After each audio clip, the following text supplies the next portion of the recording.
Hey everyone, welcome to the RSP Film Room. This is episode either number 55 or 56. I can't keep track anymore. My brain's too addled and I'm getting old. But I'd like to welcome everybody to this episode. And I have a first time guest who I've been looking forward to having on for quite a while. It is none other than Charles McDonald, who has worked with Draft Savages and a variety of other places. Charles, welcome to the RSP Film Room, and thanks for joining me this afternoon. Oh, thanks for having me. Good afternoon. Great. Well, Charles did some really excellent, he does some really excellent work in terms of film analysis and breakdown that you can see over at Draft Savages. And one of the ones that caught my eye right away was Vernon Hargreaves, the cornerback for Florida. And he makes just does an excellent analysis of why this guy is probably the best cornerback prospect available in the NFL draft. So rather than listening to me summarize what Charles has to say, can you give us an idea, Charles, of um, you know what it is about Hargraves that makes him such a good prospect? And also, after you talk about that, just tell us why you got into all of this, because we're all a bunch of nut jobs who kind of watch this stuff. So it's always fun to hear the stories in terms of how you get into this. Oh, okay. Well, first of all, Hargreaves, he's like when you go back and watch corners from past years, I really feel like he's kind of head and shoulders above all those guys. He's tremendous in coverage, like lockdown, short, intermediate, deep part of the field, and he's a great athlete.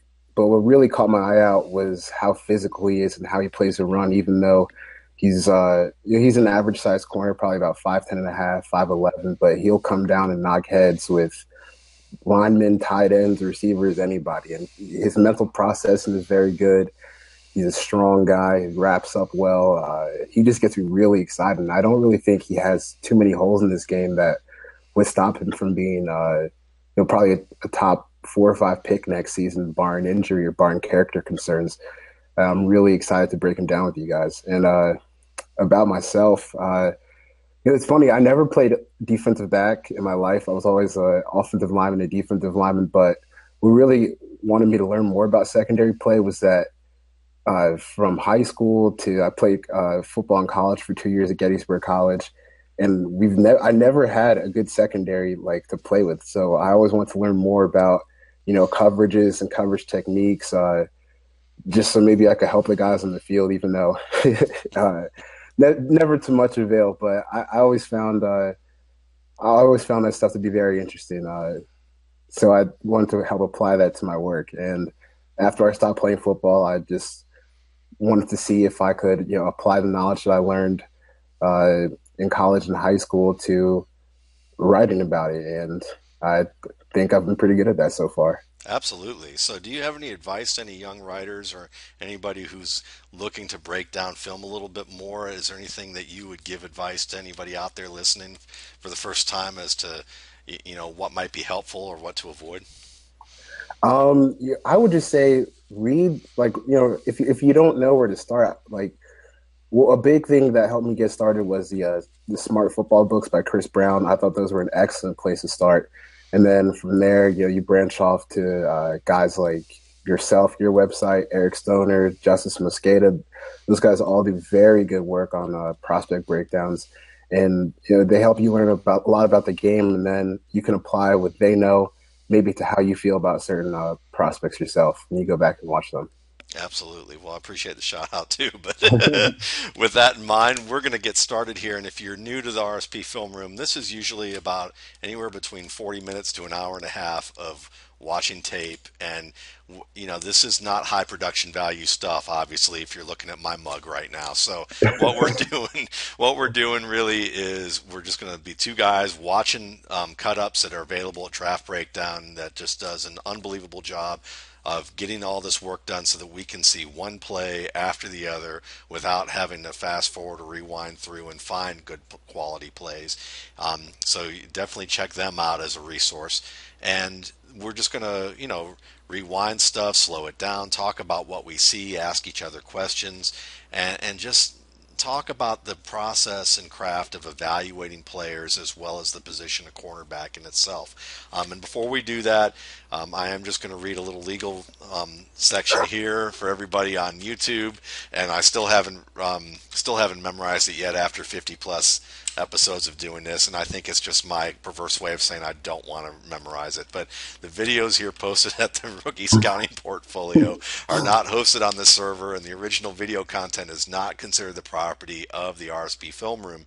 The videos are considered to be used under the Fair Use Doctrine of the United States Copyright Law, Title 17, U.S. Codes 107 through 118, and the videos are used on this site for editorial and educational purposes only. And the RSP Film Room and its huge staff do not claim ownership of any original video content, and the RSP Film Room and its staff do not use said video clips in advertisements, marketing, or for direct financial gain. All video content in each clip is considered owned by the individual broadcasting companies. So with that said, we're going to go ahead and get this film room started. I'm going to share the screen so that Charles can see it and get ourselves off to a good start, hopefully in a minute here. Let me get it. Put it. I just tend to put it. Could be a steady dive. And turn that down. Can you see everything all right that we got set up here? Yeah, it looks good so far. Okay, good. Now you let me know whether you want to do this in slow mo, like in half speed, and or keep it at full speed, because sometimes the video can get a little jumpy depending on just our connection and all of that. Okay. So we'll just start from here and get going. And so we got number one. Where do we have number one? Right up over here at the, Yep. looks like at the 15 or at the, yeah, or the 35, excuse me. Yep. All right. Can you actually play it in half speed for me? Yeah, absolutely. It's kind of jumpy for me too, so. All right. Yep. So there he is at the bottom of the screen, and watch how quickly he reacts to the route at the bottom. So he immediately diagnoses the screen, and he's coming downhill hard right here. He splits the defenders. His teammate made the tackle for him, but you like to see the mental process that he goes with right there. He's very quick to react to to all sorts of routes, and he's coming downhill hard to try and make that play. Yeah, and you can see that he's got nice position too to be able to be ready for either direction that the runner would go. Mm-hmm. Good square fundamental position. Yeah. And obviously this is probably gonna be a common theme with him.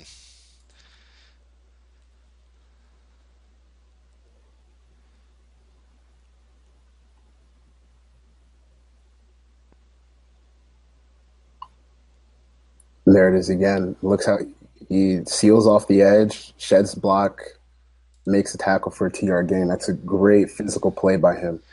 And Yeah. I think it's really important to note that he protects the sideline, because if he allows the receiver to get outside control of him, then that opens up a huge lane on the outside. Yeah, I think that's a fantastic point. And one of the things I love that I see early on is that he's not too jumpy in terms of trying to have a quick trigger finger of reacting, because he's reading. Watch him just read. He's just reading this. He's watching where the blocks are developing and letting them develop first before he decides the angle that he's going to take, so he doesn't give either of these guys a free opportunity to set position on him. Right. And then, as you said, which is such a great point, getting that outside, keeping that outside contained, which helps out his teammates, and he still sheds the guy, and is a big part of the tackle.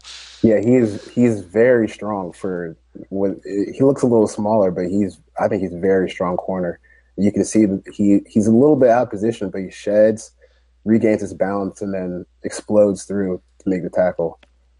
And it's that foot, and look at the position with his legs. I mean, like when he comes off this block, it's like he slides off the contact. You see, get the hands out there, and then he takes a step, and you see how his feet are aligned to get square, but he just slides past, and then look at that position. Yeah. And That, that's a really good indicator of his athleticism. To be able to kind of explode with your hips out of that awkward position and then bring the guy down. That's a fantastic play. Yeah. And when this is something that I think we've repeatedly talked about in these episodes in the film room with every athlete. If you're looking, when you really want to see how good an athlete is, look at his hips. Look at how flexible his hips are. Look at whether he can explode, and be in position to be able to explode and use his hips to make that explosive movement. And when you see a player who can do those types of things, that really you get to see some difference makers. Tyler Lockett was a great example when I watched film with Tyler with Kyle Posey earlier in Hmm. the spring, where he was a player you could see with his hips just how flexible he was, or Amir Abdullah, how flexible he is. So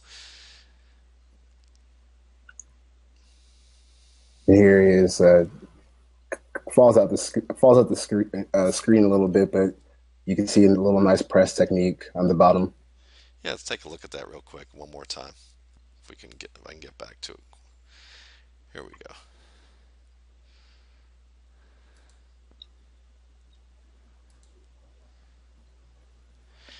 Yeah, I mean, there's not much there, but you can see that he's using the sideline as his friend, and Hmm. he immediately blocks out the inside, and he does a really nice job getting the position there early on.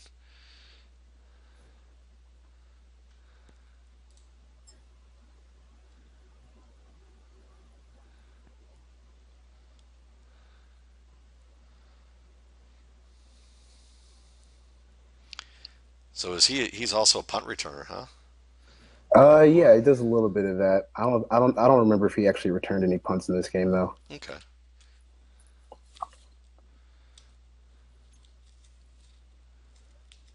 All right, so now we get in the bottom of the screen.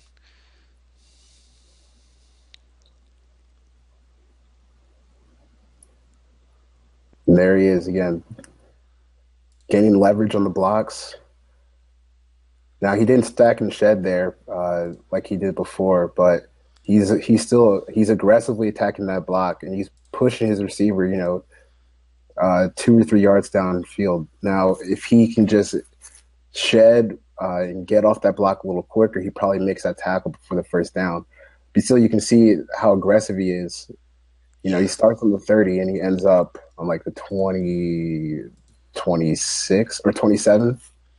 yeah, and you can see. I mean, like you said, you like the fact that once he engages, he doesn't let the man get too much lower than him. You see the driving with the legs, like you mentioned, the arms keeping the defender, I mean, keeping the offensive man from really getting into his chest big time.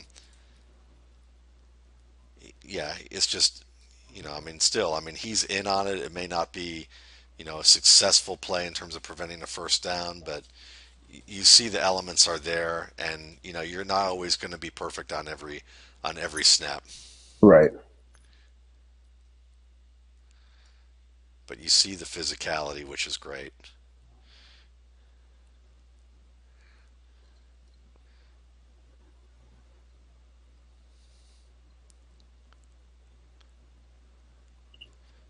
All right, so here we go.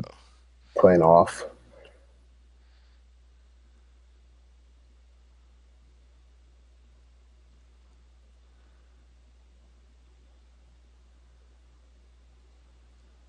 All right, not much there for us to see, but I mean, in the NFL, run support is so important. Yep.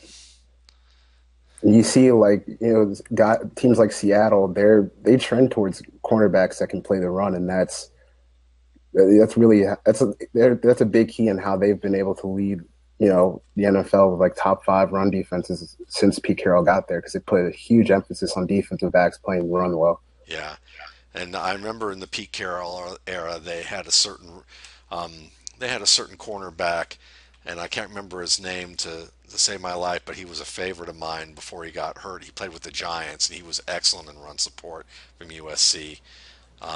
He just recently retired after a couple of knee injuries. I can't remember his name, but he was very very good in run support.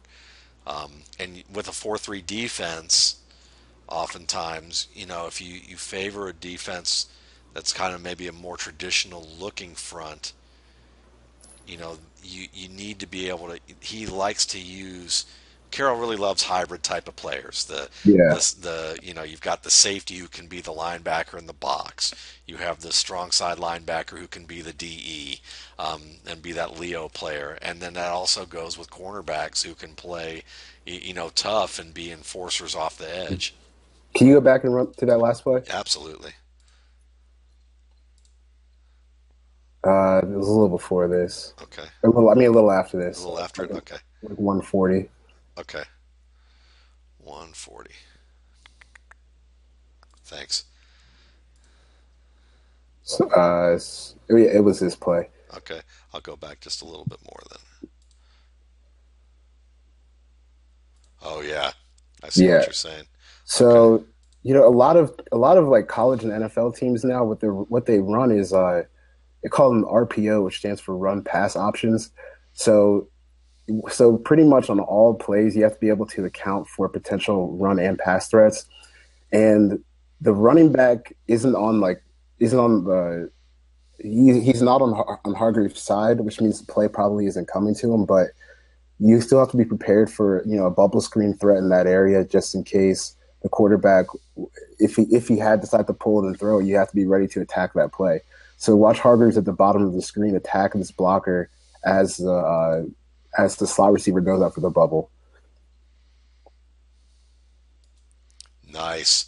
Look at it's like a blocking sled drill with his Yeah, alignment right away and under inside lifts the man up. drives him back, and if the quarterback had thrown that pass, he's there. He's there, right there for the tackle for a loss. Yeah. And in college football, you can see the importance really of having cornerbacks who can defend because think about how much they spread the field and Hmm. how much they rely on players who are going to get available in open space. And one of the few ways you're going to really defend that is if all of your players, all 11 of your men, are good open field tacklers.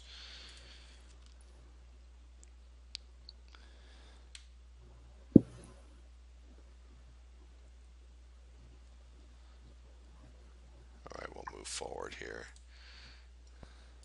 Maybe not that far forward. All right, so now we've got Hargraves playing off here. Hmm. A little inside shade, so most likely a man, an off man look.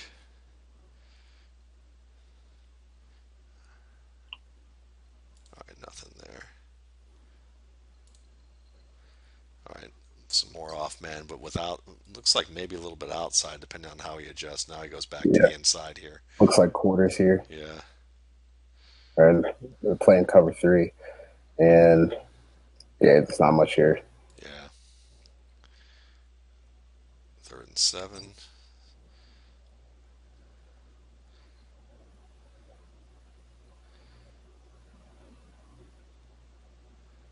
There he is, about 20. Yeah, and he does a good job kind of balancing, watching the quarterback and staying with his man. Hmm.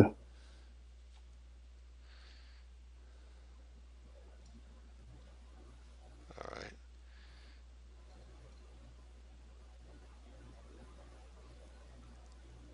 Right here he is at the top of the screen. A little press. No press.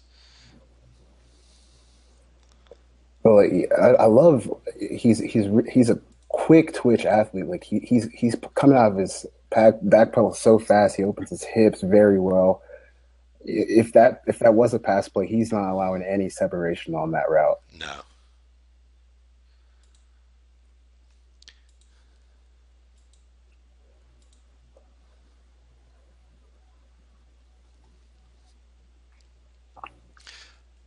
When you talk about, when we talk about, you know, the quickness of the hips, the ability to have good control of the feet, I mean, how much of that is a, natural ability and how much of that is, work, to really refine that, would you say?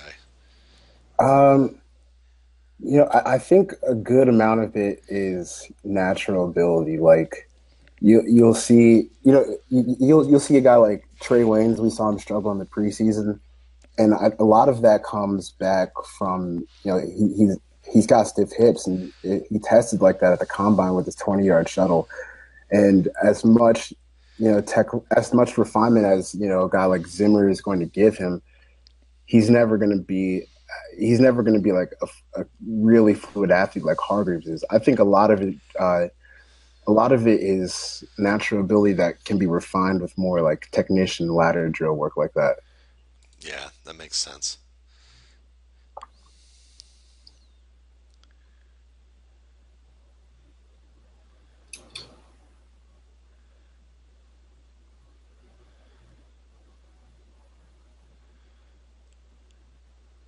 All right, so I think we're going to get another return here, probably just a fair catch, I think, or out of bounds. Let's see.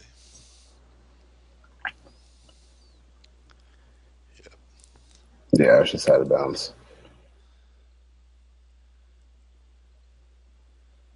Now I remember this play exactly. This is something that he actually still struggles with. I remember in my article that I wrote on Savages, Rashard Green got him on this route last year versus Florida State, and the comeback route for him, it really plays off of his aggressive nature because he likes to get upfield and get back to his zone. Like they're playing quarters here, but sometimes he gets a little overzealous dropping back, and he leaves himself exposed right there because he's so focused on getting back there that he's not really that wary of, okay, this guy might stop and break right here and settle down in the open space for a first down.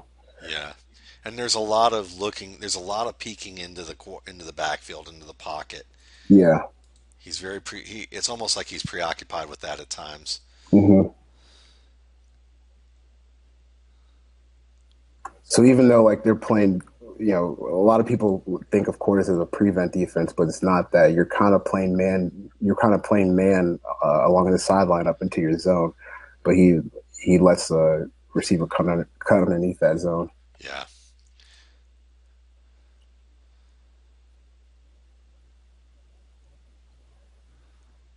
And there it is. Yeah, they have to be prepared again for the potential screen right there, and you can see how explosive his hips are because he gets leverage and he just drives right through contact. Yeah. And if that was a pass, I mean, that, like you said earlier in the last play, it would be pretty ruined at that point.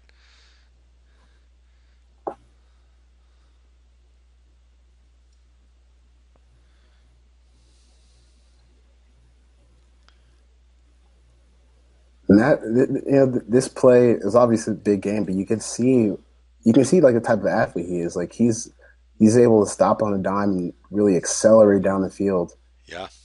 and make this saving tackle. And just very solid play. hmm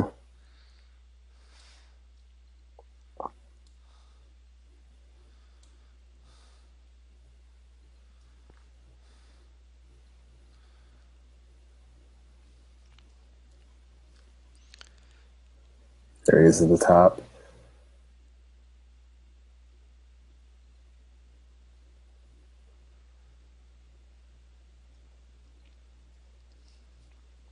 All right, more work from the top.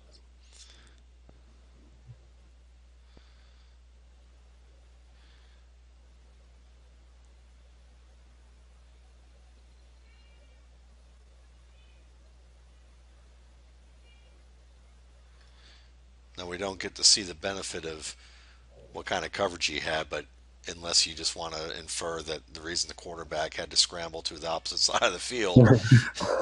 Because it looked like he was looking at the receiver Hargreaves was covering, but right before Hargreaves exit the screen, you can tell that he had pretty good coverage.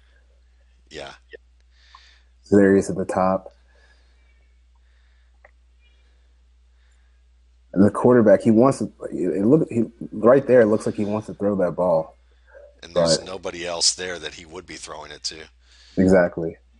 So if you want to infer that he had great coverage there, I would be okay with that. Yeah, me too.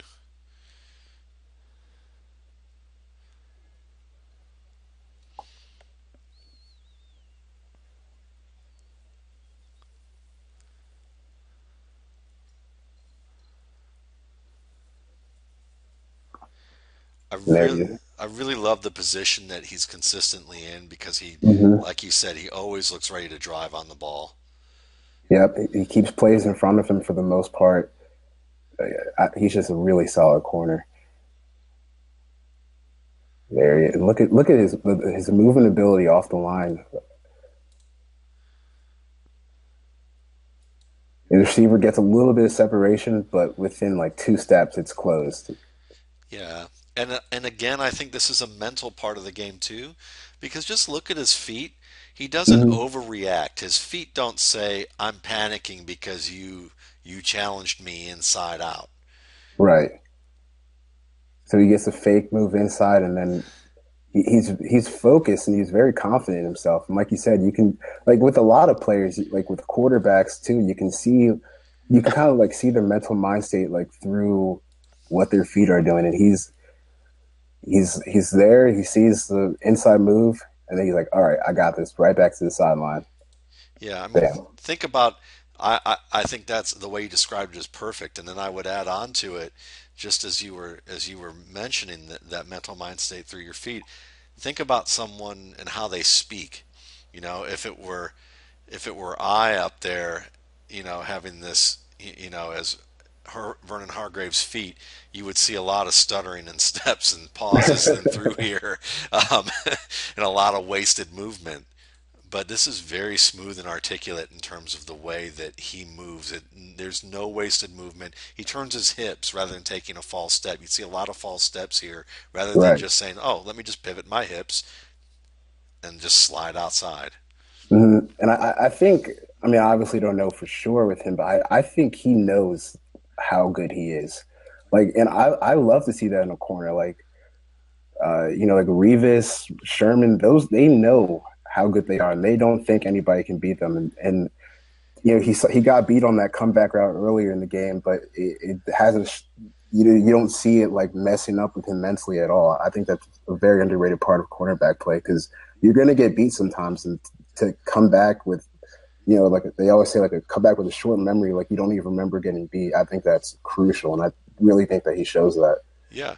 And I think that's why Jameis Winston was ended up being a first round pick as a quarterback for similar Hmm. reasons is that he may he may make glaring mistakes at times like any quarterback does, but he also believes that not only can he overcome that, he can overcome a lot more and win the game for you. And Yep. it's the same mentality here at cornerback. I mean, there's a lot of ties between offensive and defensive players and what you're looking for from a mental state as well as what they do physically.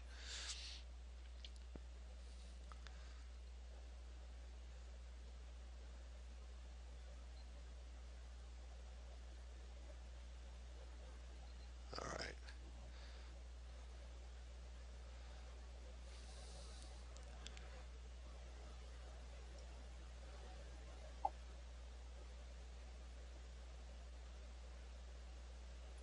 Yeah, they don't test him a lot. No, not at all. But even this play, such a small play.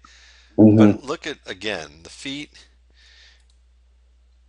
There's no wasted movement in any of his steps. He's like, it's one thing to be a fluid athlete, but it's one thing to be like technically sound and really have an awareness of what's going on in the field around you. Yeah, and when it's like he moves, then he lets the player move, and then he moves, rather than panicking and trying to anticipate the next move with a movement and then get thrown off. And Oh, here he is on offense. Well, we didn't get a punt return, but you can see he gets upfield pretty well for a guy who doesn't play receiver. sure, it's a smooth play, you know. In a sense, this is a punt return, you know. So you don't have everybody coming at him at 80 miles an hour, but you get the same Reeves open blocks field. well. Yeah.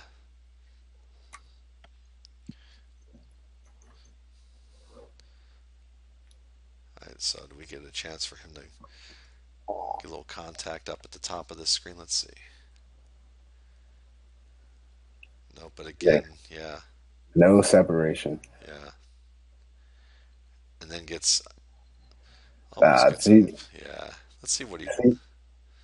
see there, like he slipped underneath the blocker instead of. I mean, that's a tough matchup. And you got a guard coming right at you. Most cornerbacks probably aren't trying to take that head on, but Yeah, if if he was able to jack up that blocker, then maybe he can stop that there. But that's a really tough play. yeah.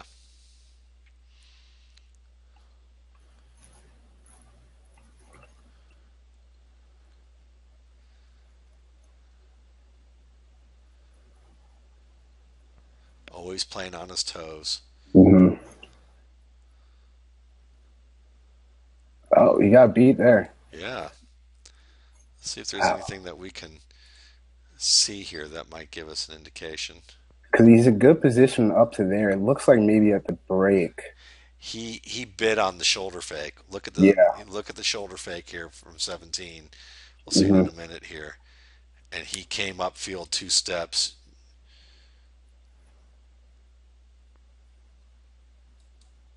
This little Yeah, pump right fake, there. yeah. Mhm. So that's probably where if he bid on that pump fake, that's definitely where he lost those 2 steps on that play. Hmm. And again, that's saying, look, we've got a very aggressive player who loves to watch the quarterback in the backfield and drive on the ball. And there he is, driving on the ball right there. He's playing a little off, but he's there right when the ball gets there. Yeah.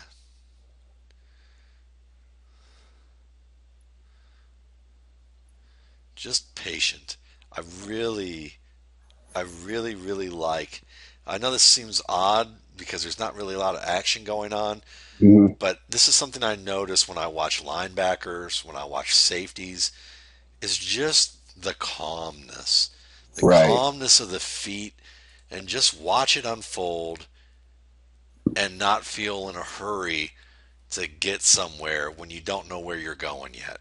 Exactly. Because I mean, there are guys in the NFL who will see that, and maybe he's playing that the curl zone on the outside, but there are guys who will get jumpy and see that in route and go and bite on that, but leave the swing route open by the running back. So really, for him to just sit there and not even, that in route right there, it didn't even phase him. Like he's just, all right, I got to stick to my zone. I got to do what I got to do, and everything else will be okay. Yeah. And that's really what football is when it come down to it. It's just 11 guys all doing what they're supposed to do. And if you do that, you can win a lot of football games. And that's, Hargraves is definitely doing what he needs to do on each play. You can see, just nice transitions here with his back pedal. Nice transitions with his hips on this play, even though nothing really comes out of it. He's sliding and then, transitions well so that he's anticipating that downfield route. Hmm. Now it's kind of, it's in slow mo and it's probably in 3/4 speed based on the timing of that route, but still.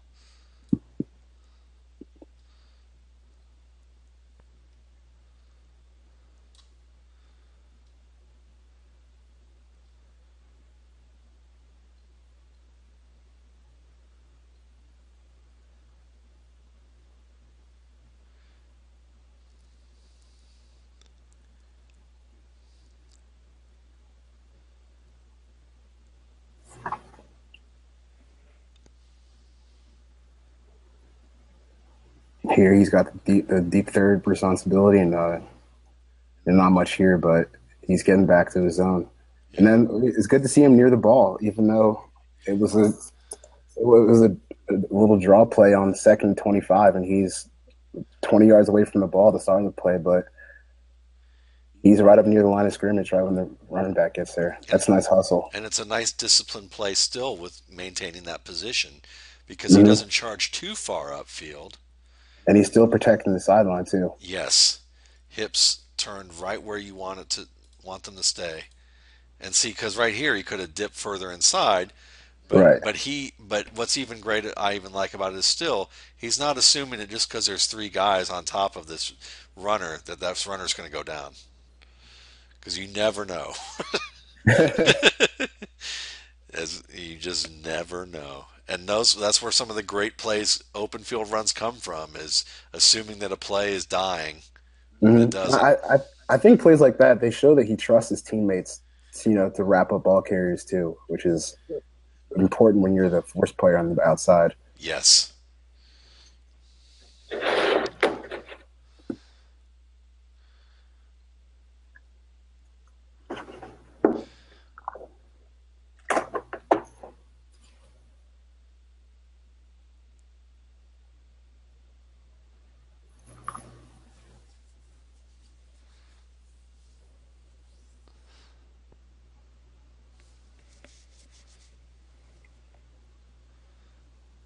Makes a man miss. Yeah. Gets a good 7 or 8 yards. It's a solid punt return. Yeah. I mean, to me, I'm just impressed that he caught the ball well. I mean, I know that sounds bad, but it's like I'm impressed that he did that. I am impressed he made the first man miss. He does not strike me as the guy that is a dynamic punt returner. No.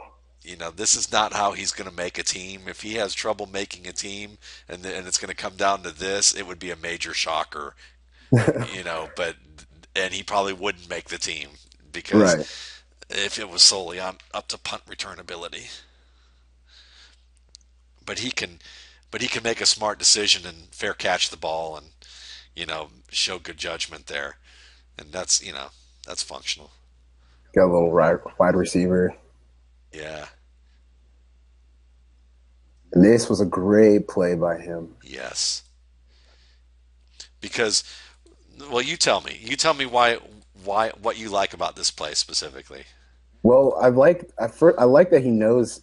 First of all, the awareness to know that he has a teammate playing underneath, so he can safely play over the top with and have the trust in his teammate that his teammate can make a play on that ball underneath. But then to have the athletic ability to climb the ladder and jump off his jump behind the receiver and catch the ball at the highest point. Because if you go and look at NFLDraftScout.com, they have a lot of somehow they get really specific measurements of players, and he was measured in at 5'10" and a half.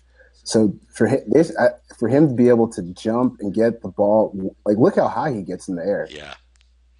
Compared to the other two players, I think that shows off really impressive athletic ability, impressive concentration to make a catch in traffic, and then to come down and have the awareness to know that or to come down and have the balance and try to make a play upfield with the ball in his hands. I think this is just a spectacular play. Yeah, and I'm going to tell you in a minute. I mean, once we watch him get some more yards here, because he's certainly doing pretty well now on the return aspect of this. Mm-hmm. He reads the field very well. It's decisive. He's not one for taking a hit, but I don't blame him. That's not his job really at this stage. And really, you got the gravy was the turnover in this stage. Mm-hmm. But one of the things I really love about this play, and you mentioned it right off the bat, is knowing that he has help. Watch these next two steps. 1, 2. He could at this point you could say, oh well, let me get close, and he could get too enamored with trying to make a play on the ball. And what he's remembering here is, I need to stay behind because Right. I have the deep position. Because if this guy catches it and I don't tackle him, it's a touchdown. Right. This is, remember those Eagles-Packers games where Nick Foles was out of his mind because he was throwing balls he had no business throwing, but they were scoring touchdowns, or the Georgia-Auburn game, I think it was, where when they took the ball off the back and it went for a touchdown to win the game. Yeah. Yeah. This what I love about this play is not only does he keep that deep position, but it also helps him really diagnose when to leap, because he's not dealing with having to jockey for position and hand fight this guy or deal with it. He's waiting. He's not even. I don't even know if he's the first to leap. Yeah, he's not, and he's never even really looking at the receiver either. I think he's spatially aware of where the receiver is, but he's focused on the ball that entire time.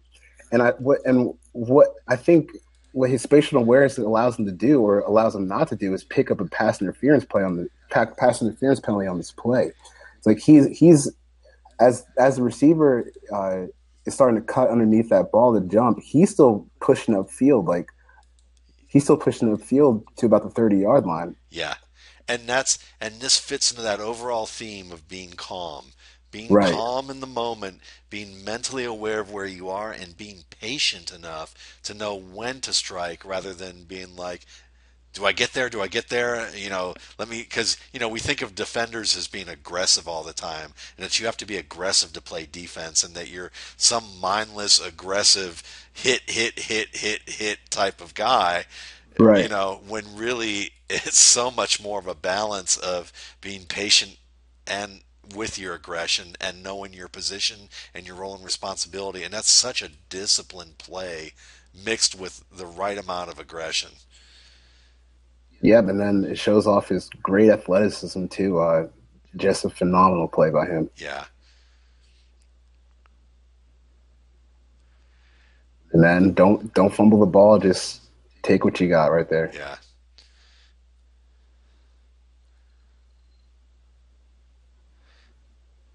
He's got some You- he's got some big hands to Yeah, snag that ball like that.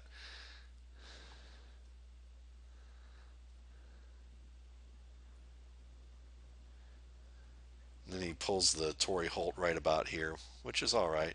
Get down. yeah. There you go.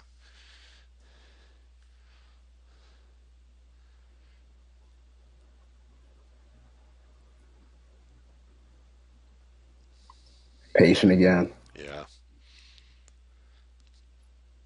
He's a very smart player. I love watching this guy play. Yeah, me too. I can see why. I'm certain this is my. I watched a little. I read your article and I loved what I saw there.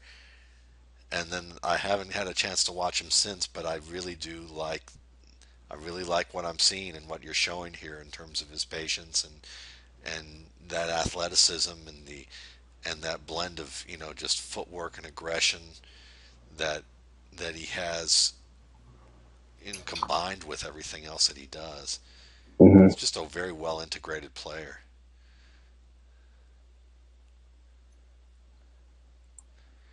What are some things that we're not going to see on this tape that you would want to highlight to people, that you would point them to maybe to your article or to any other tape that you've studied of him? Well, the broadcast angle, it doesn't really get like it doesn't show the whole field, but when I was able to get my hands on a little like an all 22 tape of their game from Georgia and Missouri last year, and he's playing so well at every level of the field. Like even when he's not getting the ball thrown at him, he's still very engaged with the play. He knows what's going on. Uh, he's always doing what he has to do, and he's a great team player. And I really am excited for him watching. I'm really excited to watch him this upcoming season. Absolutely. Is there any place that you would especially love to see him go in the draft? Is there a team that, either it's because you're a fan of that team, but more importantly, because you just feel like that there's a perfect need fit scheme based match for him? Well, I'm a fan of the Falcons, but hopefully we are picking that high to get him next year. But I would love to see him go to the Oakland Raiders. I think that would be a great fit for him. They're starting to build some pieces there with Derek Carr, Amari Cooper, Khalil Mack was a stud last year. They just picked up Alden Smith about an hour ago. So if they can pair a really good, patient, smart, athletic corner with the young stars on defense, I think that could be a huge, tremendous building block for them. I would love to see that fit. And one of the things that we noticed that was just a minor, one of the minor things that we saw that didn't work out for him on this particular game, and I think would be fairly indicative of his style as you described it, and what we saw was he can get a little too aggressive and bite on some double moves. So what are Hmm. some things that cornerbacks have to be mindful of so that they don't get caught in that trap too often? Uh, it like I think a lot of veteran savvy receivers like Rashad Green last year, he had 4 years of experience, 2 years playing with Jameis Winston. So I think guys that have been in the league for a long time, they'll get you like they'll know your tendencies. and what you're viable to get beat on. So if cornerbacks are getting beat on double moves, I think you might just want to relax, play, be a little bit more patient, watch the footwork, watch the hands of the receivers, watch their eyes, and because like when you're running down the field with the guy, his eyes are going to start to get big uh, when that ball's getting near, and he may not flash his hands all the time. Like that's a that's what really good veteran receivers do. They'll hold their hands until the last second when the ball gets there. But if you can just take note of footwork, their hands, their eyes, I think you can really help yourself by not biting on those double moves. Yeah, I would agree, and I would think too. Part of it too is just film study that's going to happen. That's going to come with that extra time as you become a professional and go and see the tendencies that different opponents that you see are going to have, and you're going to Mm-hmm. get those tips from veteran corners too as to what to watch for specific players and how they do it. And then there's also times where you just go, I got beat, so I'm going to tackle this guy and take the Right. interference penalty so I don't get whipped and and toasted in that way. So it's sometimes it just comes down to those things too. But that certainly the receivers are going to get more disciplined in terms of what they tip off and don't tip off in the NFL. But at the same time, there's still going to be guys that show something that they shouldn't. It just Yeah. happens. It's the nature of the game. Yeah, no receivers are robots for sure. But this was great. I definitely enjoyed this. We very rarely get a chance to watch a cornerback on the show because either I've got guys who are like wanting to pick other positions, or we just don't have really great tape to really see that player in action. But I think this was a Mhm. really nice showing of that. So, thank you for suggesting them and thanks for coming on. Thanks for having me. It was great. Yeah, absolutely. And we'll definitely have you on again. This was definitely a fun show. And for all of you who are interested in checking out more of Charles McDonald's work, go to Draft Savages. I highly recommend the site and the work that they're doing there. And you can follow Mr. McDraft. Is it McDraft on Twitter at I, McDraft? yeah, at McDraft too. It's a little dumb play off my last name, but I like it. Hey man, it works. Could be worse. I mean, I think we've all had some. I still have a column I call the gut check, and I still have an email that I use for everybody to send me stuff, and I always love calling some financial institution, and they go, "Can we send something your way to verify?" And what's your email address? And I have to go the gut check, and they spell it out. So anyway, at McDraft on Twitter. At Draft McDraft too. Oh, McDraft too. at McDraft2 on Twitter, not just Yeah. at McDraft2 on Twitter, and Draft Savages for the website to check out his work. Any other places that I'm ignoring in terms of work that you're Um, putting stuff out? I just started today at the Falcoholic for SB Nation, so I'll be doing film breakdowns and some Falcons related draft stuff there. So that's exciting. Sweet. Well, you and I are going to have to talk because I actually cover the Falcons for Football Guys doing recaps every week. So you and I will have stuff to talk about because I'm not a Falcons fan, but it's like a soap opera that I just can't seem to like. I can't seem to stay away from. So you and I will have some good conversations during the season talking about what we see because I'll certainly want to see, hear your takes on some of the stuff that we're both watching, each week. But again, if you're Definitely. yeah, if you're interested, folks who are listening in the RSP Film Room, go to YouTube and subscribe at RSP Film Room, and you can also follow my work at mattwaldmanrsp.com, where there's a whole bunch of stuff that comes out every week from a variety of places. So thanks again, everyone, and you guys have a good weekend.